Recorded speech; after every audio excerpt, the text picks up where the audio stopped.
Bonjour à toutes et à tous, bienvenue dans Art et Marché, votre émission hebdomadaire consacrée au marché de l'art. On commence par l'actualité de la semaine. Artprice a publié son nouveau rapport sur l'art contemporain et l'art ultra contemporain. Nous analyserons les principales conclusions avec Ophélie Guiraud, qui est directrice du département art contemporain chez Agut. On passera ensuite à l'interview de la semaine. On retournera dans les coulisses du prix Marcel Duchamp, l'un des plus prestigieux prix français. Un prix porté par l'Association pour la diffusion internationale de l'art français, l'ADIAF. Nous recevrons son secrétaire général, Ronan Grossia. On vous en dit plus tout de suite dans Art et Marché. Le nouveau rapport Artprice sur le marché de l'art contemporain et ultra-contemporain a été publié juste après la semaine de l'art à Paris. À noter, les chiffres sont calculés entre juillet 2022 et juillet 2023. Ophélie Guiraud, qui est directrice du département art contemporain chez Agut, est avec nous en visio pour analyser les principales conclusions. Bonjour Ophélie, merci d'être avec nous. Est-ce que vous pouvez nous dire quelles sont les principales évolutions du marché qu'on peut constater du coup entre l'exercice 2021-2022 et 2022-2023. Bonjour Sybille. Oui, absolument. Alors tout d'abord, on remarque que le marché en 2023 continue d'affirmer cette position depuis les années 2000, qui est vraiment une augmentation du volume de lots d'artistes et puis bien sûr de collectionneurs. On est passé de 103 millions dans les années 2000 à 2,3 milliards en 2023. On voit également cette année une résilience face aux événements politiques, économiques et environnementaux de l'art contemporain, avec des artistes qui restent, avec des artistes phares dont la cote ne baisse pas, comme je dirais par exemple Soulage ou encore Basquiat, et de nouveaux secteurs comme le secteur des artistes femmes. On a pu le voir à travers les ventes de l'artiste Fabienne Verdier par exemple, ou Anna Eva Bergman exposée au musée d'art moderne de la ville de Paris il y a quelques mois, ou encore Shirley Jaffé, qui est contemporaine d'une grande artiste qui a été exposée à la Fondation Louis Vuitton. Voilà, donc on voit vraiment ces nouveaux secteurs. Donc là, ce sont les artistes femmes. Bien sûr, l'ultra contemporain, secteur auquel je reviendrai dans quelques instants. Et puis, vraiment de nouveaux horizons, je dirais, avec une augmentation des artistes venant d'Afrique, en tout cas de leur cote, d'Europe de l'Est et d'Asie. Pour l'ultra-contemporain, nous avons un rapport très détaillé dans ce rapport 2023 fait par Artprice. Il est pendant les grandes années après Covid, l'ultra-contemporain, chaque semestre, enregistrait des résultats à plus de 200 millions d'euros. Cette année, au premier semestre 2023, on remarque un résultat à 123 millions. C'est vraiment dû au resserrement des ventes à plus de 100 000 et 1 million d'euros. Mais je dirais le nombre de lots adjugés reste constant et c'est un marché qui reste très dynamique. On remarque quand même tout de même que Thierry Hermann note qu'il y a moins 17% sur l'exercice par rapport à l'exercice 2021-2022. Il dit cette phrase le marché de l'art contemporain est entré dans une phase essentielle et très attendue d'ajustement. Est-ce que c'est ce que vous constatez également de votre côté ? Exactement, on passe de 2,7 milliards à 2,3 milliards. Mais voilà, les artistes phares restent stables. On voit simplement une baisse, je dirais, de lots à 6 et 7 chiffres vendus. Eh bien, merci beaucoup Ophélie Guiraud. Je rappelle que vous êtes directrice du département art contemporain chez Agut.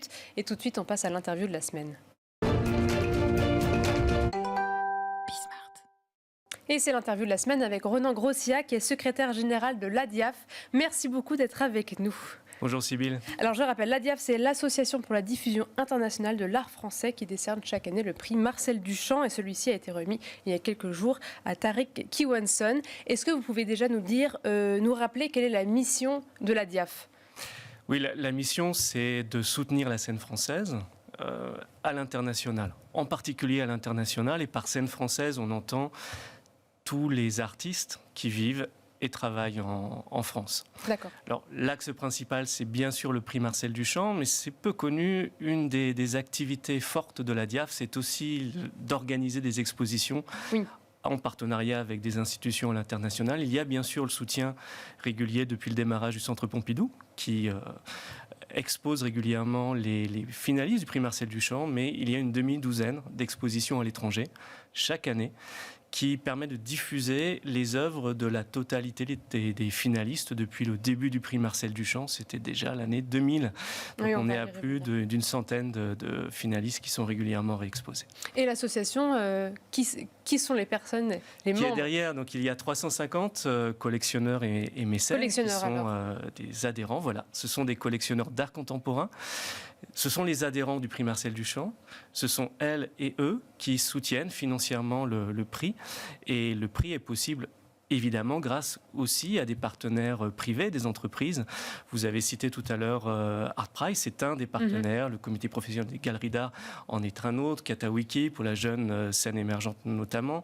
Donc nos partenaires sont clés et nous accompagnent depuis le début dans l'organisation du prix Marcel Duchamp. Et pour devenir membre, il faut être collectionneur, en fait, c'est ça la principale... Oui, c'est la seule condition. Être collectionneur, passionné d'art contemporain. Donc ça veut dire avoir déjà son œil sur ce monde de l'art contemporain, parce que ça va déterminer un peu après les conditions du prix Marcel Duchamp.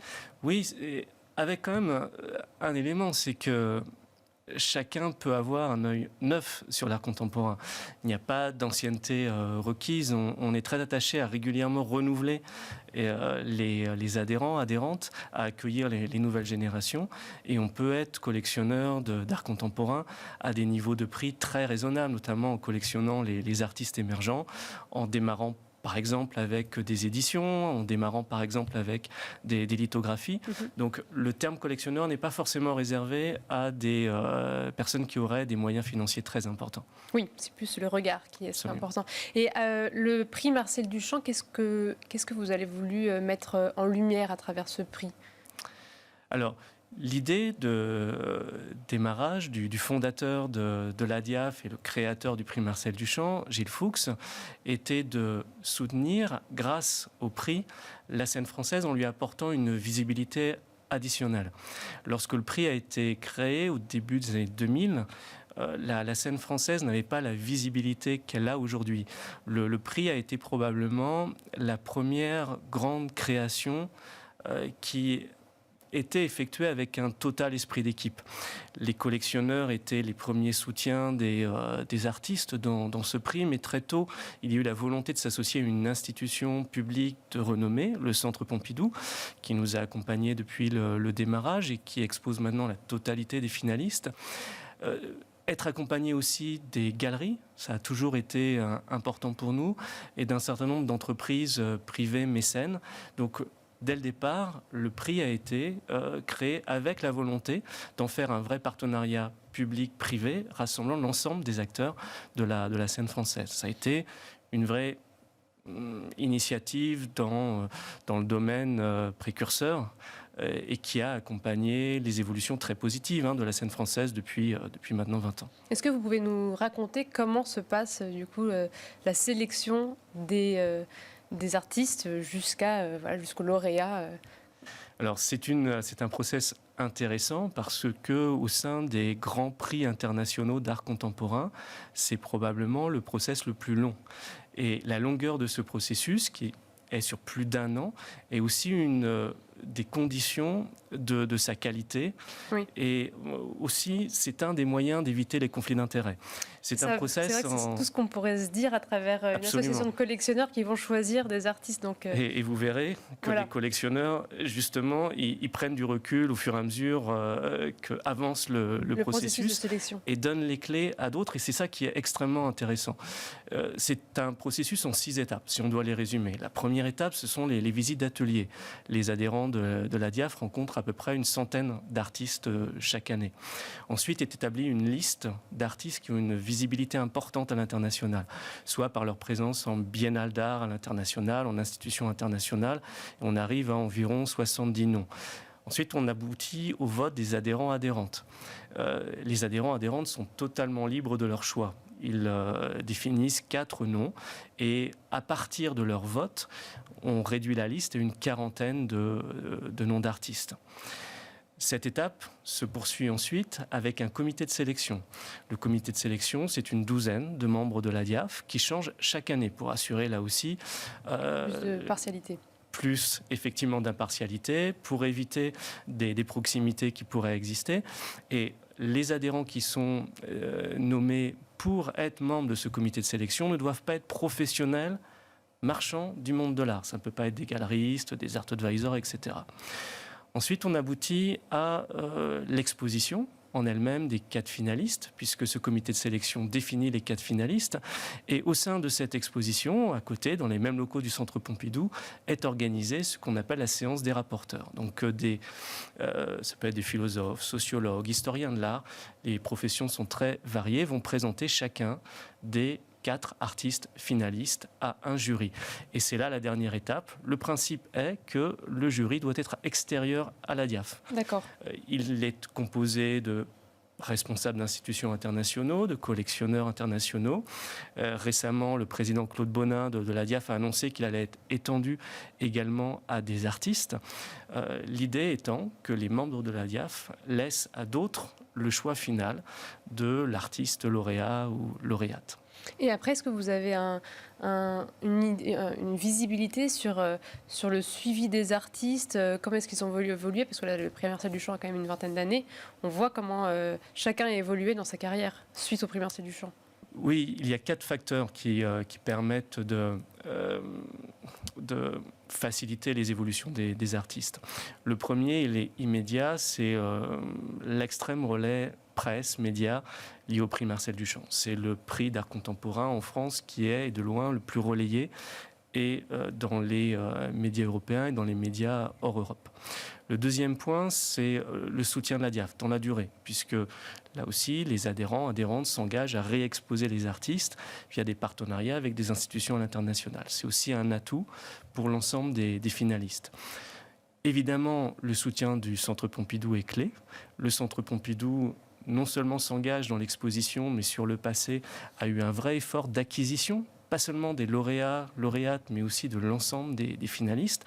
Et c'est un des éléments déterminants d'être présent dans une des 3 grandes institutions muséales au monde. Ça apporte tout de suite Absolument. Un label d'institution. Et puis, il y a un élément que je garde toujours au cœur en termes d'évolution, c'est le potentiel des artistes. C'est-à-dire que ce processus-là, extrêmement long, il détecte aussi des potentiels qui sont assez hors normes. Et là, c'est vraiment les artistes qui font leur carrière, qui font leur parcours. Et les artistes ont eu une très belle progression quand on regarde l'ensemble des lauréats, lauréates, mais aussi des finalistes. Mais c'est avant tout leur travail. Et c'est probablement que les jurys précédents ont assez bien identifié des potentiels. Eh bien, merci beaucoup d'avoir répondu à nos questions. Ronan Cossat, je rappelle que vous êtes secrétaire général de l'ADIAF. Et quant à nous, on se retrouve la semaine prochaine pour une nouvelle édition d'Art et Marché.